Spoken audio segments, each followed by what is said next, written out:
Abartısız Didim'in en güzel konumundayız arkadaşlar. Cennet Koy'a yürüme mesafesinde 2 adet villa tanıtımı yapacağım. Villalarımız Altınkum Mahallesi'nde bulunmakta. Yalı Caddesi'ne çok yakın konumdayız.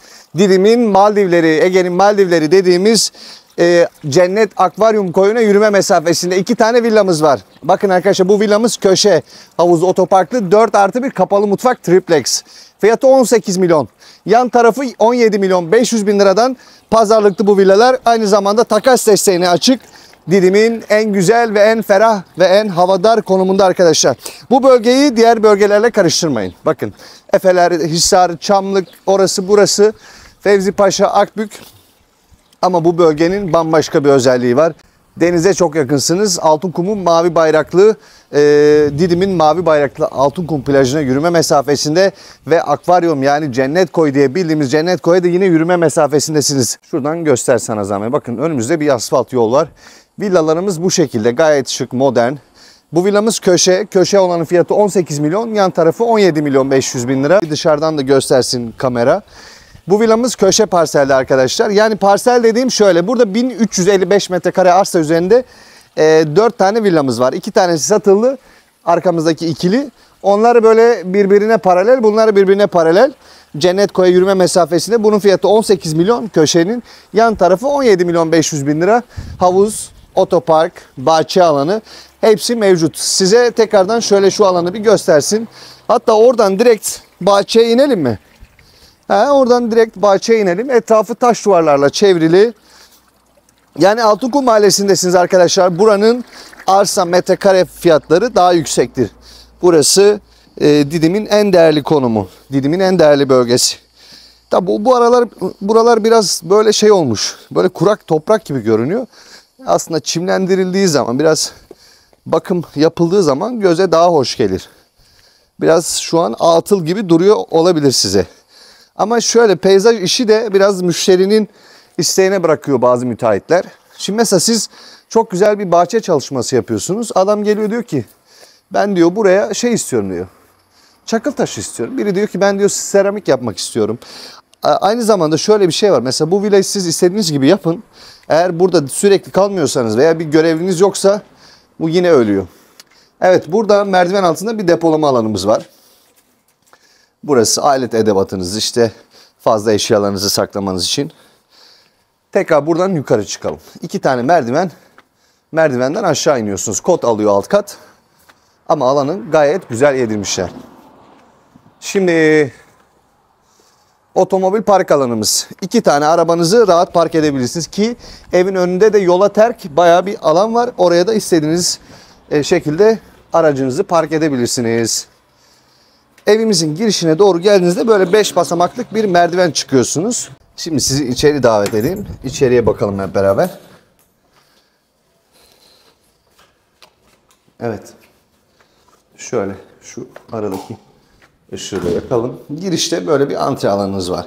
Burada vestiyer, portmantonuz var. Burada kapalı bir mutfağınız var arkadaşlar. Şöyle mutfağı dört bir yandan gösterelim sana zahmet. Kapalı mutfak bence gayet ideal.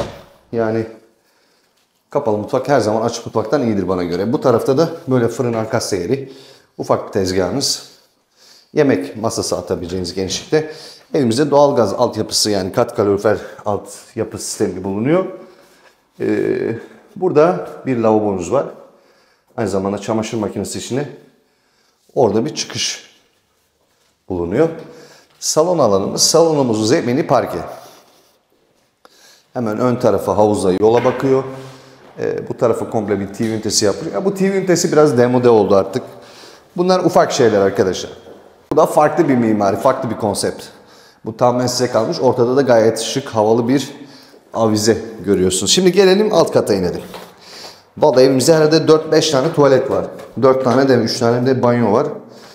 Beraber göreceğiz. Bakın, aşağı doğru indiğinizde serinliği hissediyorsunuz. Bu da demek oluyor ki yalıtımı güzel bu evin. Evet, ilk bu yatak odasıyla başlayalım. Bu bana kalırsa sinema odası olacak bir oda ya da eğlence odası tarzı.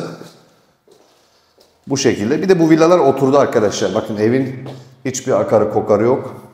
gönül rahatlığıyla tercih edebilirsiniz. Bakın bu villa Didim'in en değerli konumunda. Bunu göz önünde bulundurmanızı tavsiye ederim. Hani biz bazı yerlerde tanıtıyoruz. 20 milyonluk, 25 milyon, 30 milyonluk yerler. İnanın bu bölge hepsinden güzel. O yüzden bölge avantajı var. Evet, biraz önce gezdiğimiz bahçenin alanı da burası. Şimdi arkadaşlar alt katı gösterdik. Giriş katı gezdik.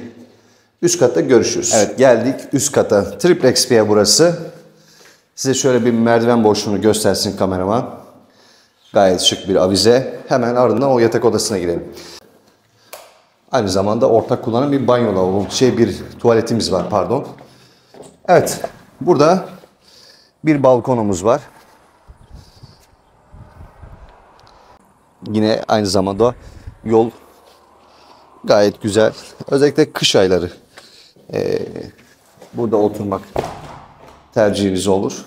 Çünkü yazın sıcak oluyor. Tam batı cephe. Ve son olarak geldik son yatak odamıza. Bunda da yine bizim artık bu villada klasik olan, standart olan lavabomuz, banyo lavabomuz. Ve son yatak odamız.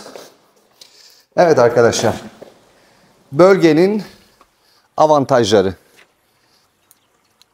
Altınkum'da bir kere mahallenin Altınkum diye geçmesi. Bakın Didim'de bir mülkünüz varsa bu tapu üzerinde Altınkum yazması bile diğer yerlerin önünde olduğu anlamına gelir. Yani fiyat açısından, talep açısından, arz açısından böyle bir avantajınız var.